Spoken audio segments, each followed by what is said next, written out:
Hello everyone, this is Mike Tavyop, and today we are going to take a look on Samsung's most basic and cheapest entry-level smartphone, which is the Galaxy A04e. So I'll be giving you insights to what this phone has, what the features, the specs, what it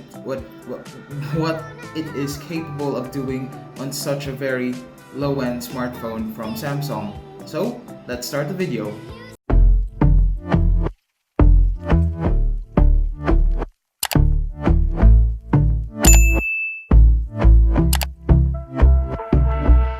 So this is Samsung's most entry-level or the lowest end budget phone or smartphone, basic smartphone of Samsung, which is the Galaxy A04e. So no more Core Edition, just E at the end. So yeah, how about the pricing of this one? Before that, there are two colors of this. This one we bought is black, but there is a bluish or dark bluish black, whatever design that its back has, and a light blue color. The light blue comes in 32 gigs only, while this one comes in 64 gigs, both of which is 3 gigs of RAM.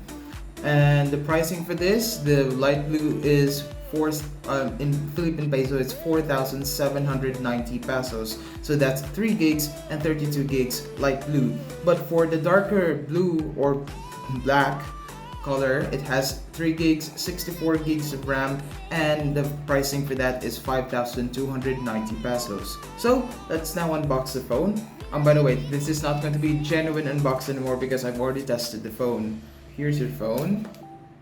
If you have noticed, most of Samsung's phone from S series down to the A series, most of which are flat. When I say flat, you only have the phone and data cable or charger cable, and that's it. No charger in the box, no headset in the box. But for this one, there's no headset, but you only have, or you still have the charging cable. So that is the accessories inside. So this is great. The lower you go for a smartphone from Samsung, the more accessories you have compared to a more high-end A series or Samsung's S series phones. So that's what's in the box. So you have here your SIM card ejector tool. I think this is a 7-watt charger.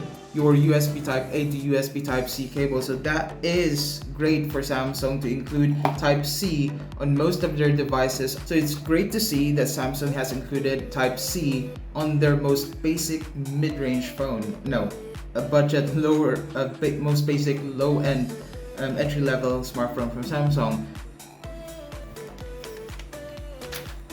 There you go. As you can see, it's not purely black. This is the black option, but if you move from different angles of light, it may look like as if it's a dark bluish tint to it. I don't know if you can see, but it's somewhat of a dark blue, and it has some glitters at the back, so it looks like something premium. It's also plastic. This will incur a lot of fingerprints, so I would suggest you getting a case for this one if you'd really like to preserve its pristine shiny glow. On the right hand side of the device, you have here your power and volume rocker buttons. On the top, you have a microphone hole and the speaker grill or the earpiece. On the left hand side, you have here your dual SIM and your micro SD slot. At the bottom, you have here your headphone jack, your microphone, USB Type C port, and the speaker grill.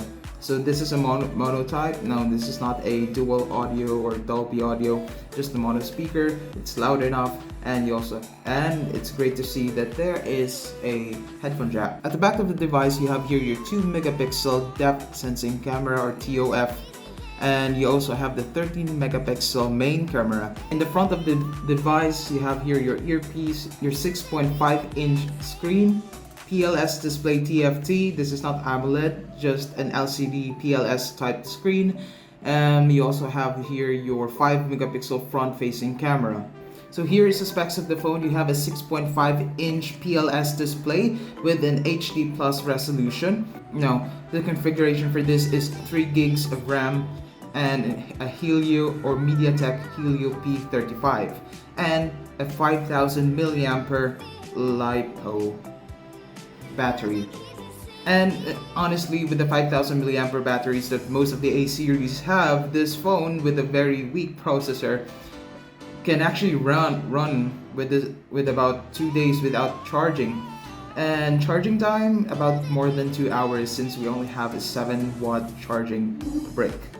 So this doesn't support a fast charging just like the A04, which supports 15 watts of charging. This, on the other hand, only supports up to 7 to 10 watts. So yes, you're going to wait for about 2+ hours to charge the device. This doesn't support 5G connectivity, so this is only 4G. So it comes with Android 12, but when we bought this, it already comes with Android 13. I think this is upgradable to Android 14, possibly. I don't know how many times this can be, maybe 3 or 2 times. So yes, Android 14 possibly. Out of the box, I have here the Android 13, and I was able to update this one to One UI Core Edition 5.1. Internal memory, this is only up to, in some markets you get 4 gigs 128, but here in the Philippines you get 64 gigs of internal storage with 3 gigs of RAM. Also, aside from 3 gigs of RAM, we also have the RAM Plus option with options of 2 gig and 4 gigs. So for this, I've maxed it out with 4 gigs since this is a slow phone. Faster phones will not benefit from the RAM Plus option. So it's going to convert some of your internal storage into RAM. So in total, I have 7 gigs here. 4 gigs is slower because this is on the memory, and 3 gigs is the physical RAM you have, or the faster RAM. You have a Bluetooth 5.0 for this one and the Type-C 2.0 OTG ready, and that's much of the specs about this phone. Now let's go to the camera. So this we've bought, actually my mom bought this phone for my sister for her school needs. So in terms of picture quality, honestly it's kind of washed out though. It's not the best when it comes to colors, its contrast, its brightness, but though it's usable, it's not really the best. Sometimes some edges may look over sharpened or slightly sharpened, not so natural, especially with the selfie camera. And at the back, this is my sister. We are using portrait effect, and whether I use the normal or portrait effect, the colors are just the same. I say the front camera is a bit more washed out in colors, but comparing this one to the rear camera, which has better color accuracy. The camera doesn't have any macro, but it's able to capture using its rear camera on a close proximity with the subject. Though Samsung has this green and red oversaturation, whether it's an entry-level smartphone or to the highest end S or Z series. It's something I don't like. But if you go with its Pro mode, you'll be able to get better picture quality. You have very basic video stabilization effects here, or close to none, and it doesn't have OIS built in, nor it has an EIS in its software. So don't expect the smoothest and most stabilized video. And closing into some subjects, it doesn't focus afterwards, or it doesn't have a perfect autofocus function. Zooming in with the video, it's up to 10 times, similar to how you take pictures is up to 10 times as well. The front-facing camera video, this is already set at default to Full HD 30. So no 60 FPS, just Full HD and HD 30. Both of them are 30 FPS. So as you can see, it's not that bad, and yes, it has a bit of stabilization, so it's not that shaky, but it's usable. So that's most of the camera. Let's now go into gaming. Now let's run into games. Let's see how this phone stacks up to the modern games that we have. Let's start with about 3 games. The starting one is Mobile Legends, which most phones can handle this game, even on the lowest settings, to the heaviest possible game, which is Genshin Impact. And mind you, this phone almost never ran the game, but it was able to run, but the loading times are very long and it's quite stuttery actually. So let's start.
Now we're done with the gaming test and all of the features and specs that I have provided to you about this phone, which is the Samsung, which is the Samsung Galaxy A04e.